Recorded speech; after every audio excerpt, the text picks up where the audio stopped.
कि जननी ने किए हैं जघन्य से जघन्य पाप, भक्ति भाव से भरे भरत को ये भान है। जननी ने किए हैं जघन्य से जघन्य पाप, भक्ति भाव से भरे भरत को ये भान है। और प्रण से अधिक प्राण धारते हैं रघुनाथ, वन या वचन न तजेंगे अनुमान है।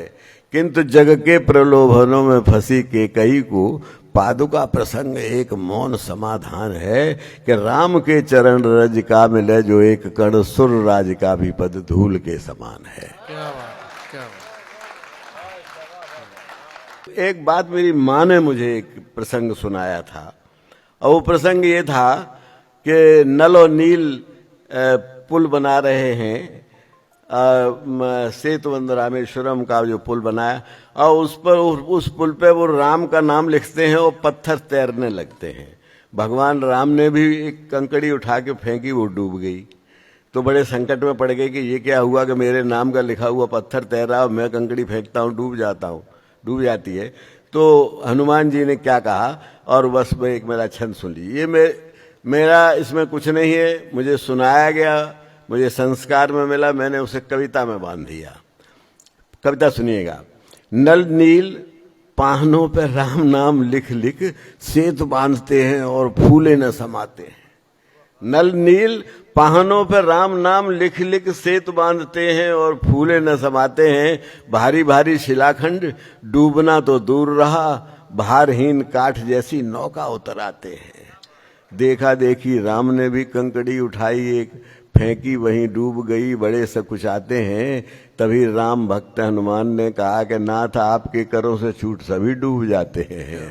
क्या बात है।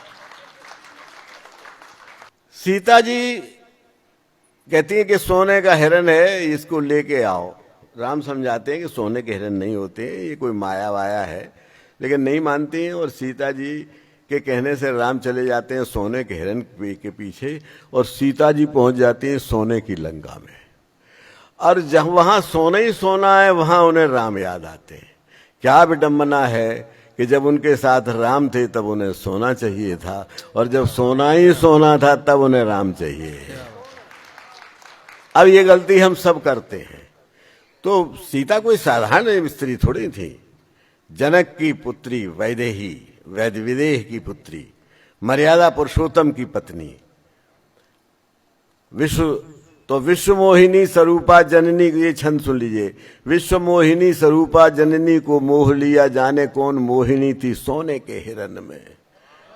वे ही शोक मग्न है अशोक वाटिका में, और कुबेर बंद रावण के कंचन सदन में। एक और मायावी मारीच छद्म वेश धारे, एक और सारा जग जिनकी शरण में। और की तो कौन कहे जान की न जान पाई, ग्राहे और ग्राहे कौन जग के चैन में।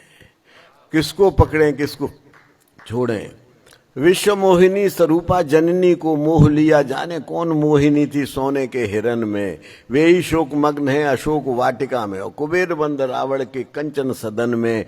एक और मायावी मारीच छद्म वेश धारे, एक और सारा जग जिनकी शरण में।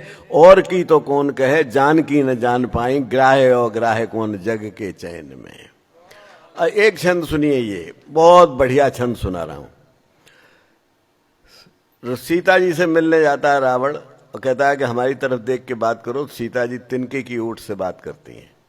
मंदोदरी को ये बात बहुत बुरी लगती है कि इतना बलशाली, पूरा ज्ञानी, और उसका इतना अपमान हो रहा है। तो जब वो लौटती हैं तो व्यंग मंदोदरी करती है रावण पे, व्यंग करती है मंदोदरी रावण पे कि अच्छा अपमानित होके आ गए लौट के। अगर तुम मारीच को हिरन बना सकते थे तो राम बन के क्यों नहीं गए सीता के सामने। तो वो जानते कि राम आ गए तो उनकी नजर उठ जाती, तुम्हारी इच्छा पूरी हो जाती। तुमने उनसे जाके प्रार्थना की, उन्होंने तिनके की ओट से देख के तुमसे बात की, और ये तुम्हारा अपमान था।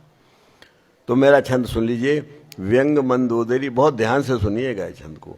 व्यंग मंदोदरी ने किया एक रावण पे, आप जैसी जो मैं प्रेम अग्नि में सुलगती। मायावी स्वरूप ठीक राम जैसा धार लेती, देखे कैसे जानकी की प्रीत न उमगती। बोला दशीष ये भी चाल चल देख चुका, ठगनी कुचाल मेरी मुझको ही ठगती, और जब जब राम का स्वरूप धारता हूं तो पराई हर नार मुझे जननी सी लगती है।